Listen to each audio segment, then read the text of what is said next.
Contrairement aux autres livres prophétiques, l'histoire d'Habacuc ne commence pas par un message de jugement ou d'espoir pour le peuple, mais par un dialogue direct et profond avec Dieu. Ce qui rend ce prophète unique, ce n'est pas seulement son message, mais son audace à interroger le Créateur lui-même. Le royaume de Juda est au bord de l'effondrement. La corruption, l'injustice et la violence s'étaient emparés de la nation. Les lois étaient ignorées, les dirigeants exploitaient les faibles et le mal semblait triompher sans opposition. Face à ce scénario chaotique, Habacuc ne s'est pas adressé au peuple comme l'avaient fait d'autres prophètes.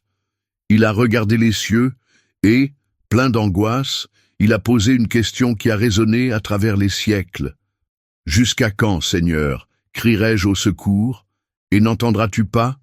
Jusqu'à quand crierai-je vers toi? Violence, et ne seras-tu pas sauvé » Habacuc 1:2. Ce n'était pas une simple plainte. Habacuc ne doute pas de l'existence de Dieu, mais plutôt de son silence face au mal. Si Dieu est juste, pourquoi laisse-t-il l'injustice prospérer? S'il est saint, pourquoi tolère-t-il tant de corruption? Le plus impressionnant n'est pas seulement qu'Habacuc pose des questions, mais que Dieu répond. Mais la réponse de Dieu n'est pas celle à laquelle le prophète s'attendait. Dieu révèle quelque chose qui défie toute compréhension humaine. Il utilisera les Babyloniens, un peuple encore plus cruel et impitoyable que les propres dirigeants corrompus de Juda, comme instrument de jugement. Cette annonce laisse Habacuc encore plus perplexe. Comment un Dieu juste pouvait-il utiliser un peuple méchant pour punir un autre peuple pécheur? C'est ainsi qu'a commencé un voyage de foi au cours duquel Habacuc a appris l'une des leçons les plus profondes de la Bible, le juste vivra par la foi. Habacuc 2:4. Le prophète, qui a commencé par questionner Dieu, terminera son voyage par une prière de confiance inébranlable. Mais d'ici là, il devra faire face à des réponses difficiles et à des défis inattendus. La réponse de Dieu est inattendue, et pour Habacuc, difficile à accepter. Il s'attendait à ce que le Seigneur corrige l'injustice de Juda d'une manière directe, peut-être en rétablissant la justice parmi les dirigeants ou en réveillant le cœur du peuple pour qu'il revienne à l'alliance. Mais Dieu lui révèle un tout autre plan. Le jugement viendra, et il viendra de la part d'un peuple encore plus méchant, les Babyloniens. Je fais venir les Babyloniens, une nation cruelle et impétueuse qui parcourt le pays pour s'emparer des habitations qui ne lui appartiennent pas. Ils sont redoutables et terribles. Ils imposent leur propre justice et font valoir leur propre honneur. Habacuc 1:6-7. Les Babyloniens étaient connus pour leur brutalité. Leur armée avançait comme une tempête, détruisant des royaumes entiers et imposant la terreur partout où elle passait. Ils ne comptaient que sur leur propre force et ne respectaient personne. Leurs chevaux sont plus rapides que les léopards, plus féroces que les loups au crépuscule. Leur cavalerie avance au galop, leurs cavaliers viennent de loin. Ils volent comme des aigles qui s'abattent pour dévorer. Habacuc 1:8. La réponse de Dieu laisse Habacuc encore plus perplexe. Il ne comprenait pas comment le Seigneur, juste et saint, pouvait permettre à un peuple aussi cruel d'être l'instrument du châtiment de Juda. Cela semblait contredire tout ce qu'il connaissait de Dieu. Le prophète reposa donc la question. « Seigneur, tu es de toute éternité. Tu es mon Dieu, mon saint. Nous ne mourrons pas.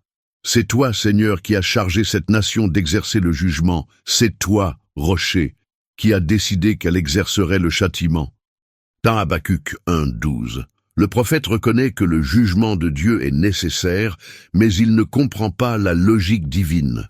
Comment un peuple aussi méchant pouvait-il être autorisé à châtier Juda? Cela semblait injuste. Après tout, les Babyloniens étaient encore pires que les Israélites que Dieu corrigeait. Tes yeux sont si purs qu'ils ne peuvent supporter de voir le mal. Tu ne peux tolérer la méchanceté. Pourquoi donc tolères-tu les traîtres? Pourquoi te tais-tu quand les méchants dévorent ceux qui sont plus justes qu'eux? Habacuc 1:13. Habacuc compare les Babyloniens à des pêcheurs qui lancent leurs filets et attrapent des peuples entiers sans remords. Ils voyaient le monde comme une mer remplie de proies faciles et leur seule motivation était un désir insatiable de conquête. Les Babyloniens entraînent tout le monde avec l'hameçon, capturent leurs victimes avec le filet et les rassemblent dans leurs mailles. Ils s'en réjouissent et exultent. Puis, ils offrent des sacrifices à leurs filets et brûlent de l'encens à leurs mailles, car grâce à elles, ils vivent dans le luxe et se régalent de mets raffinés. Habacuc 1, 15, 16. Les Babyloniens adoraient leur propre force. Ils ne reconnaissaient pas Dieu, mais leur propre réalisation.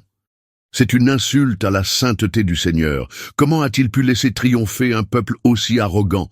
Face à ses doutes, Habacuc aurait pu désespérer. Il aurait pu abandonner sa foi ou simplement accepter la situation avec amertume. Mais il a pris une autre décision. Il a choisi d'attendre la réponse de Dieu. Je me tiendrai sur ma garde et je me tiendrai sur la muraille. J'attendrai de voir ce que le Seigneur me dira et quelle réponse j'obtiendrai à ma plainte. Dit Habacuc 2, 1. Cette attitude d'attente active en dit long sur le cœur d'Habacuc. Il n'abandonnait pas, mais cherchait à comprendre. Il reconnaissait que ses propres perceptions étaient limitées et qu'il avait besoin d'une vision plus large. Le prophète s'est mis dans la position d'une sentinelle, quelqu'un qui reste attentif dans l'attente d'une plus grande révélation. Il ne s'est pas enfui, il ne s'est pas rebellé, mais il s'est tenu debout, prêt à écouter. Ce changement de position était crucial, car la réponse de Dieu allait venir et elle allait tout changer. L'attente d'Habacuc n'a pas été vaine. Dieu a répondu une fois de plus, apportant un éclairage encore plus profond sur sa justice et sa souveraineté. La réponse du Seigneur commença par un ordre clair. Écris la vision et fais-la lire sur des tablettes, afin que les passants puissent la lire. Habacuc 2, 2. Cette instruction montrait que le message que Dieu était sur le point de révéler n'était pas seulement destiné à Habacuc, mais à toutes les générations futures. C'était quelque chose qu'il fallait enregistrer et dont il fallait se souvenir. Ensuite, Dieu a révélé un principe qui allait changer la façon dont le prophète voyait la réalité. Car il y a encore une vision pour le temps fixé. Elle parle de la fin et ne manquera pas. Même si elle semble tarder, attendez-la, car elle viendra et ne tardera pas. Habacuc 2, 3. Ici, Dieu enseigne que sa justice ne faillit pas, mais qu'elle s'accomplit au bon moment. Aux yeux des hommes, il peut sembler que le mal prospère sans conséquence, mais Dieu a un plan plus vaste, et tout sera réglé en temps voulu. Puis vient la déclaration la plus puissante de toute la réponse. Le juste vivra par sa foi. Habacuc 2, 4. Cette phrase allait devenir le cœur du livre d'Habacuc et l'un des fondements de la foi biblique. Dieu montrait que, tandis que les arrogants se confient en eux-mêmes, les justes doivent vivre par la foi, en se fiant entièrement au Seigneur, même lorsqu'ils ne comprennent pas tout ce qui se passe autour d'eux. Ce principe deviendra si essentiel qu'il sera cité plus tard par l'apôtre Paul dans Romains 1, 17, Galates 3, 11 et Hébreux 10, 38, soulignant que la foi est ce qui soutient ceux qui appartiennent à Dieu. Mais Dieu ne s'est pas arrêté là. Il a révélé que les Babyloniens, bien qu'ils aient été utilisés comme un instrument de jugement, ne resteraient pas impunis. Le Seigneur annonce 5 malheurs contre eux, dénonçant leurs péchés et annonçant leur destruction future. Les 5 malheurs contre Babylone. Malheur à l'avare. Malheur à celui qui amasse ce qui ne lui appartient pas. Jusqu'à quand? Habacuc 2, 6. Les Babyloniens ont pillé des nations entières, accumulant les richesses volées. Mais Dieu a déclaré qu'un jour viendrait où les peuples pillés se retourneraient contre eux. Malheur à ceux qui bâtissent des empires par l'injustice, malheur à celui qui bâtit sa maison par un gain malhonnête, en l'élevant sur un lieu élevé pour se délivrer des griffes du malheur. Habacuc 2, 9. L'orgueil et la fausse sécurité des Babyloniens ne les protégeront pas. Dieu renversera tout ce qu'ils ont construit par l'oppression. Malheur aux violents, malheur à celui qui bâtit une ville dans le sang et qui l'affermit par l'injustice. Habacuc 2, 12. Toute la violence des Babyloniens ne passera pas inaperçue. Dieu fera justice. Malheur aux corrupteurs, malheur à celui qui fait boire ses voisins, qui mélange du poison avec eux pour les enivrer, pour regarder leur nudité. Habacuc 2,15. Cette métaphore met en évidence la corruption et l'humiliation que les Babyloniens imposent aux autres peuples. Mais cette même humiliation s'abattra sur eux. Malheur aux idolâtres, malheur à celui qui dit au bois « Réveille-toi » ou à la pierre muette « Réveille-toi ». Cela peut-il enseigner quelque chose? Habacuc 2,19. Les Babyloniens s'appuyaient sur des idoles et sur leur propre force. Mais Dieu leur a fait comprendre que lui seul est le Seigneur de toutes les nations. Après avoir prononcé ces jugements, Dieu a conclu par une affirmation puissante de sa souveraineté « L'Éternel est dans son saint temple ». Que toute la terre se taise devant lui. Habacuc 2,20. Cette déclaration a donné à Habacuc une nouvelle perspective. Dieu n'est pas insensible à ce qui se passe dans le monde. Il contrôlait tout et sa justice viendrait au bon moment. Le prophète avait commencé son voyage en interrogeant Dieu, mais il voyait maintenant que le Seigneur ne lui avait pas seulement répondu, mais qu'il lui avait aussi révélé un plus grand dessein. Habacuc a compris qu'il n'avait pas besoin de comprendre tous les détails des plans de Dieu pour lui faire confiance. La seule chose qui compte vraiment, c'est de vivre par la foi. Désormais, sa dernière prière ne sera pas une complainte, mais un chant de confiance inébranlable. Après avoir interrogé Dieu et reçu une réponse qui a défié sa compréhension, Habacuc a subi une profonde transformation. Au début de son voyage, il était affligé par l'injustice qui l'entourait. Mais maintenant, avec une compréhension renouvelée de la souveraineté divine, sa foi a été renforcée. Le prophète qui avait autrefois réclamé la justice comprenait maintenant que les justes vivraient par la foi, en faisant confiance au calendrier et au dessein de Dieu. Ce changement intérieur est évident dans la dernière prière d'Habacuc, rapportée au chapitre 3, une prière de confiance au milieu de l'adversité. Habacuc n'a pas reçu toutes les réponses qu'il souhaitait, mais il a reçu quelque chose de plus grand encore, une vision plus profonde de Dieu, et cela a suffi à transformer sa plainte en louange. Il commence sa prière en reconnaissant la puissance et la fidélité du Seigneur tout au long de l'histoire. « J'ai entendu ta renommée, Seigneur, j'ai tremblé devant tes œuvres. Refais les mêmes œuvres en notre temps, fais-les connaître en notre temps. Dans ta colère, souviens-toi de la miséricorde. » Habacuc 3,2. Habacuc montre ici qu'il comprend maintenant la nécessité du jugement de Dieu, mais il reconnaît aussi que le Seigneur est miséricordieux. Il crie que, même au milieu du jugement, Dieu n'abandonnera pas son peuple. Le reste de la prière est une vision grandiose de la majesté de Dieu, rappelant les moments historiques où il est intervenu pour sauver Israël. Le prophète décrit le Seigneur venant comme un guerrier triomphant, apportant le jugement sur les nations et la délivrance pour son peuple.